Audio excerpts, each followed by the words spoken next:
ini saya akan menyampaikan renungan firman Tuhan, spirit motivasi buat kita semua.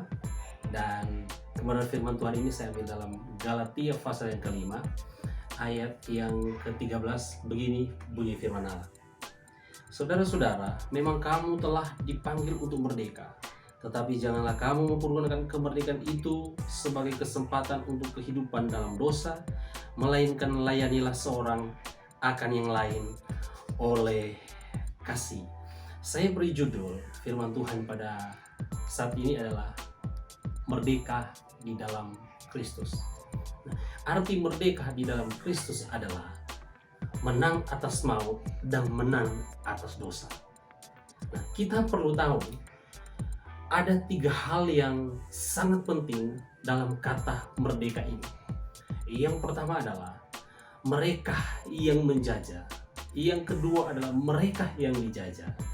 Dan yang ketiga adalah mereka yang membebaskan. Saya ingin kita sepakat dulu pada saat ini adalah kita bukanlah orang yang menjajah.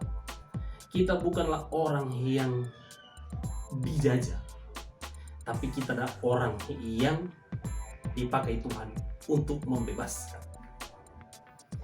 Kita bukanlah orang yang menjajah, bukanlah orang yang dijajah oleh dosa, oleh perbuatan-perbuatan daging, tetapi kita adalah orang-orang yang membebaskan.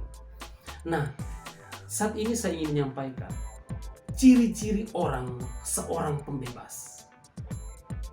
Yang pertama adalah seorang pembebas itu adalah seorang yang memiliki iman. Seperti Daud, ketika dia orang Israel di bawah kepemimpinan Saul sudah khawatir, putus asa, ketakutan, di bawah intimidasi Goliat, Daud hadir di situ dan dia melihat pemandangan itu. Dia berkata, saya akan melawan orang ini. Singkat cerita, sekali lemparan umpan, Daud menjatuhkan Goliat dan memenggal kepala Goliat. Daud punya iman yang luar biasa. Itu yang pertama. Yang kedua, ciri seorang pembebas adalah orang itu adalah seorang yang terlatih. Ketika Lot tinggal di Sodom dan Gomora, Sodom dan Gomora berperang.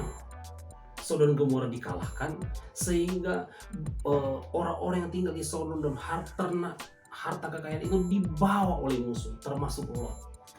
Kedengaranlah kepada Abraham bahwa keponakannya ini telah ditawan. Nah, Abraham mengerahkan 300 orang lebih untuk berperang dan membebaskan Lot. Orang-orang yang terlatih, orang-orang yang tinggal di rumahnya. Gideon membebaskan orang Israel itu dengan 300 orang. Nah, ciri seorang pembebas yang kedua adalah seorang yang terlatih. Yang ketiga adalah ciri seorang pembebas adalah dia memiliki perlengkapan senjata Allah. Dalam Efesus 6 ayat 10, hendaklah kamu kuat di dalam Tuhan, di dalam kekuatan kuasa. Seorang pembebas selalu memiliki kuasa Roh Kudus, urapan Roh Kudus, memiliki firman, memiliki iman, hidup di dalam Tuhan. Bagaimana kita mau menyampaikan firman? Bagaimana kita mau menginjil? Kita mau menangkan banyak orang. Terus kita seorang yang tidak punya iman, kita adalah orang yang tidak terlatih, atau kita tidak punya kuasa. Sedangkan kita hidup di komunitas di Bali ini, lawan kita itu orang-orang yang kita layani, bahkan musuh-musuh yang ada di sekitar orang kita yang layani, memiliki kuasa-kuasa kegelapan. Nah, kalau kita mau melawan dengan kekuatan ini tidak bisa. Kita butuh firman dalam hidup.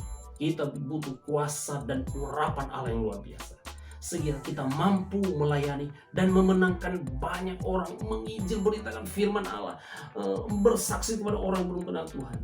Maka kita akan lihat dengan kuasa Roh Kudus ini, dengan perlengkapan senjata Allah, kita akan memenangkan banyak orang buat Tuhan. Dan yang terakhir ini, saudara, ciri seorang pembebas adalah dia punya kasih. Nah, kita cek hati kita. Sampai saat ini, adakah kita terbeban dengan jiwa-jiwa yang terhilang di luar sana? Nah, kalau tidak ada hati seperti itu, minta kepada Tuhan, berikan kami hati yang mengasihi. Bagi jiwa-jiwa yang belum mengenal Tuhan, minta Roh Kudus memenuhi kita kembali, memperbaiki hati kita. Bukannya sekedar kita melayani, berkhotbah, menyanyikan puji-pujian, beribadah, tetapi ada tugas yang lebih penting. Kita melayani dengan kasih, bukan hanya orang yang sudah mengenal Tuhan, tapi orang-orang yang di luar Tuhan. Layani mereka, injili mereka, saksikan tentang Tuhan kepada mereka, sehingga banyak orang yang mau terima Yesus sebagai Tuhan dan Juru Selamat. Tuhan mau pakai kita, Tuhan punya rencana indah buat kita semua. Mari kita serahkan hidup kita kepada Tuhan dengan segala kerendahan hati.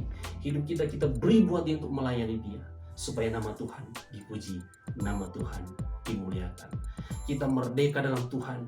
Kita jangan egois memakai kemerdekaan itu untuk kesenangan kita sendiri. Yang penting kita sudah jadi anak Tuhan, sudah tidak punya tanggung jawab. Tidak, ada tanggung jawab di depan ketika kita terima Yesus sebagai Tuhan dan Juru Selamat.